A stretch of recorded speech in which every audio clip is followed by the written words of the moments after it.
एक गिलास पानी लेंगे हम। ये टैंक का हम पाइनएप्पल फ्लेवर वाला ड्रिंक तैयार कर रहे हैं।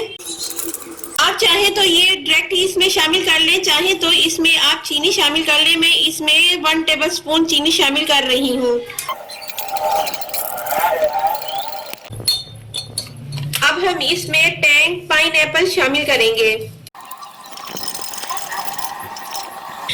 हमारा पाइनएप्पल फ्लेवर वाला ड्रिंक तैयार हो गया है। अब हम अपना ड्रिंक तैयार करते हैं। एक गिलास पानी लेंगे, 1 टेबलस्पून इसमें चीनी शामिल करेंगे और हम बना रहे हैं टैंक का मैंगो फ्लेवर वाला ड्रिंक।